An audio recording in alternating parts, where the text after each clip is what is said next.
Hey gamers, we're back. We're still here. This is Rick with Game Trade Media at GAMA in Reno, Nevada. We've got Ronnie from Mantic Games. Hi.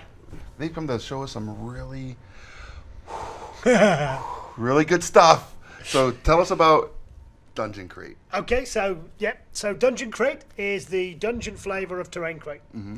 What we decided is a couple of years ago we launched a game called Dungeon Saga. Okay. Dungeon crawler, dwarf, barbarian, wizard, and two things that came with it in the set were some doors and some plastic terrain. Okay. And for every time we reordered the game, and it was a very popular game, we ordered twice as much of the terrain. Nice. And we were thinking, well, you already get the terrain in the game, so this is going to other people. Nice.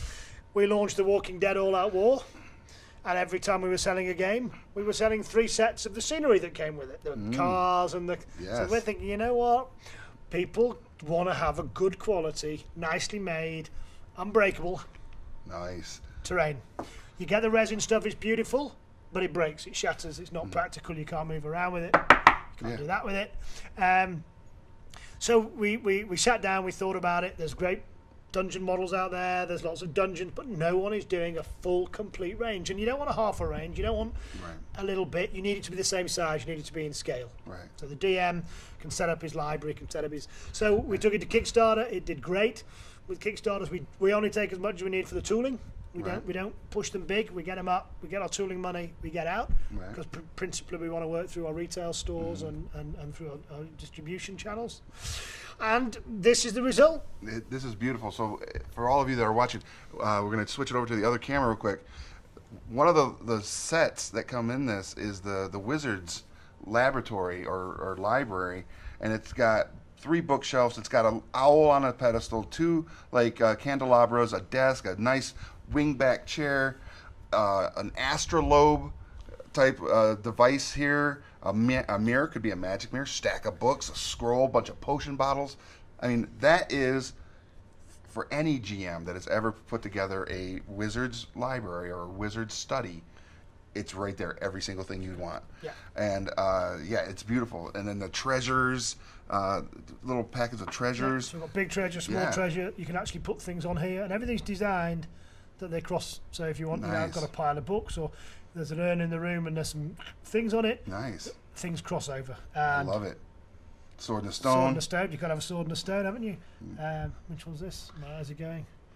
Oh, that's from the food set. But yeah.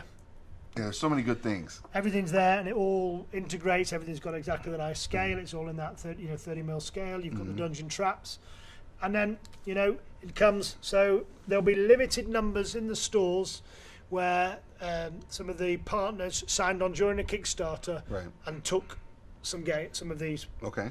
Normally a set's going to run $29.99. Okay. And you get everything in there all laid out in a tray.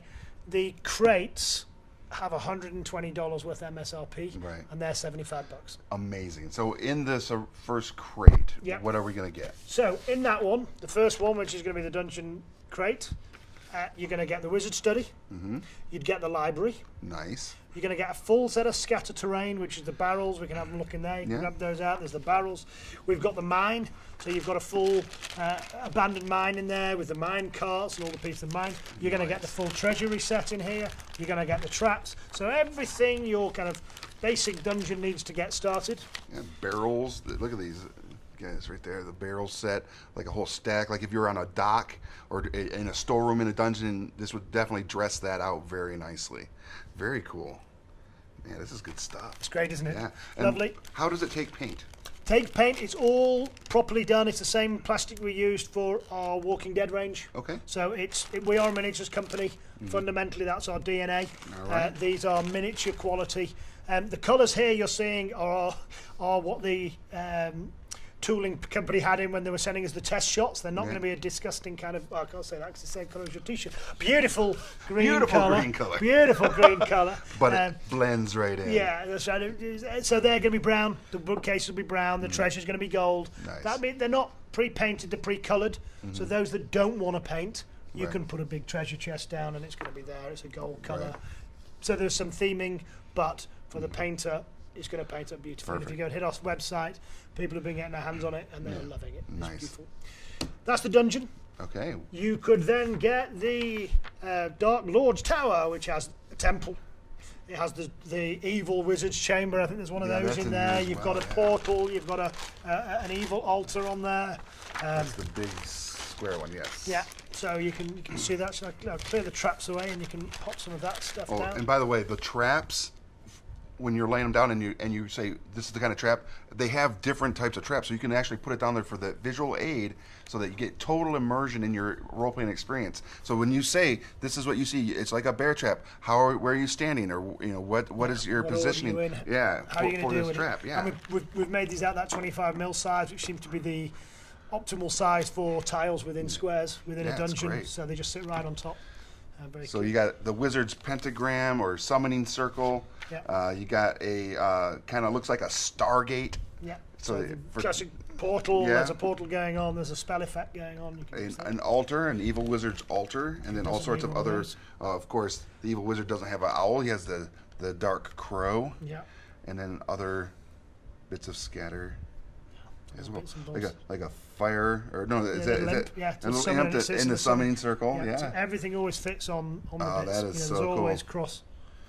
And of course, a wee spider and all sorts of other cool. And they're just those little things that for the painter that really wants to just add that extra layer on there. Yeah, absolutely. You've got that beautiful detail that you're going to get in your set.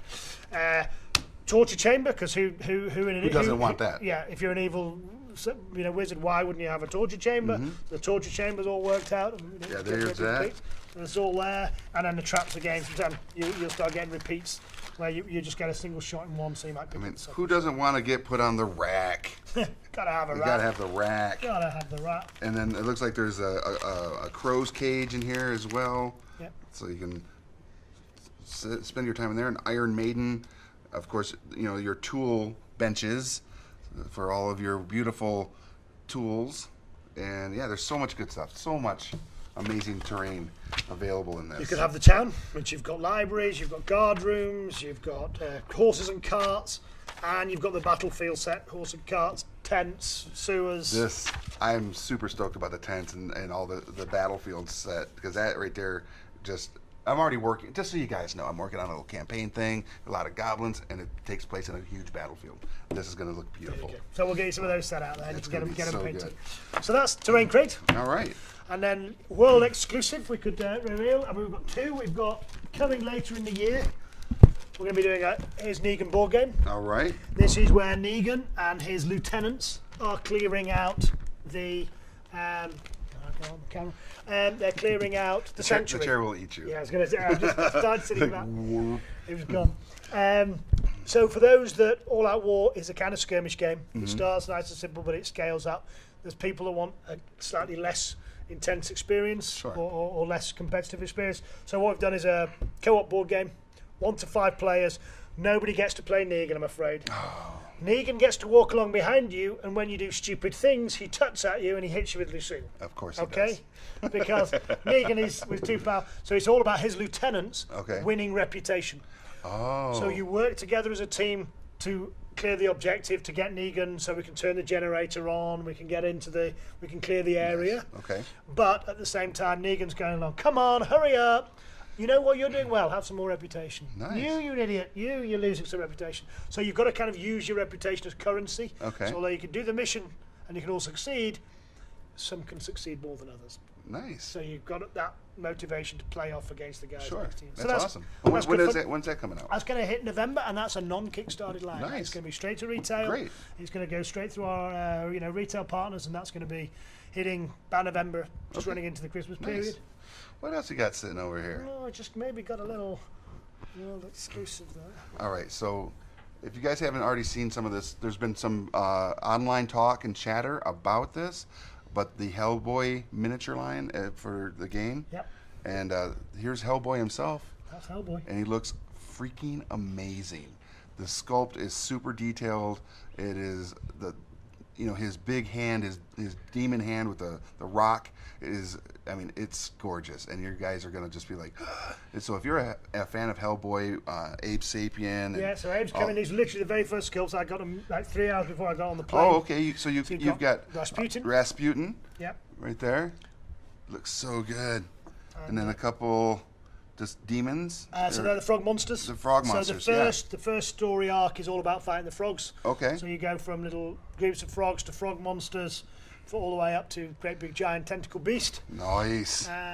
Obviously, second story arc is all about Nazis. So all right. we've got all of the Nazi team. You're going to have in the BPRD. I always say that wrong. Yeah. You're going to have Abe. You're going to have Liz. Nice. You're going to have Roger. Okay. Yeah, and that is going to be hitting Kickstarter in late April. All so it's going to be running through May. So make sure you guys are in tune to that. Follow Mantic on all of their social media so you do not miss any news and updates to any other product lines that are coming out.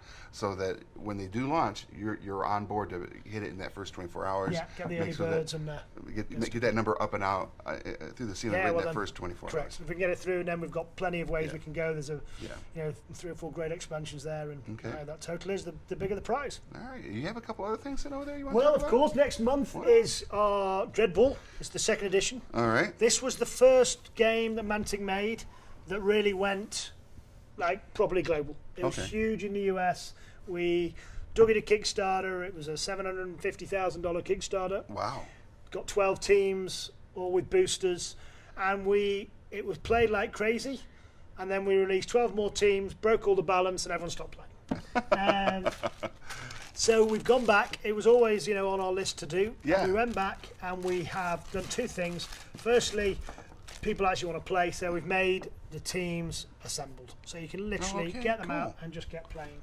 Nice. And they look great. Yeah. Well, you've got to have kind of wrestling, giant sumo folks. Yeah, these guys are crazy looking. So I can relate. I feel like this is where my life has taken me. So I'm okay with this. So these look amazing. Yeah, so they're really good. And then with each one, we have the prone figure. So when your guy gets knocked down, you can just take that one off and put it on. So they're Catch Your Sands, and these are the teams. So they're assembled, coloured. You can literally take them out and play. It's a board game. Yeah. But it's a sports game. Nice. And there is very few it's genuinely exciting because you'll go into the third phase and you'll have no idea who's going to win. Sure. Sometimes you get whitewashed, and if that happens, if they get a 7-0, you just clean up, set up, and play again. Perfect. But it's very quick, and the nice thing this time is not only have we rebalanced all the teams, we've got some more cards and some of the things that the gamers really like, so we can start easy but scale up. We have a global ranking site. Okay. So when you go to a tournament, the tournament organizer can upload your results, so you can see if you're the best player in your area, best player in the town, state, country, the world. And at the end of the year, we'll have some cool prize for whoever's top. Whoever's top on the last day with the number. So yeah, it's really exciting. People are picking their teams up. They've not played with them for a while and putting them back out. That's perfect. And all this stuff is available through Mantic, at your local retailer, or eventually will be there after Kickstarters are successful. Yeah, exactly. Because they're going to be. Yeah, that's going to be. No question. These are awesome. So I look forward to being able to paint a lot of this stuff, obviously, because that's my Jimmy Jam. So yeah, very cool. All going to be coming. Joe will be popping up and seeing you with some of the toys and. Maybe. I mean, maybe we'll get Joe up there. It's a long way from the other side of Baltimore. You're right. Yeah. All right, so there you have it, everybody. Thank you for watching this amazing interview. Thank you, Ronnie, for coming up and showing us all this amazing. Thank you for letting me amazing trade. Yeah, absolutely. So good. Make sure you guys stay tuned. We got a couple more interviews left for the day, and then again, we have a whole lineup tomorrow.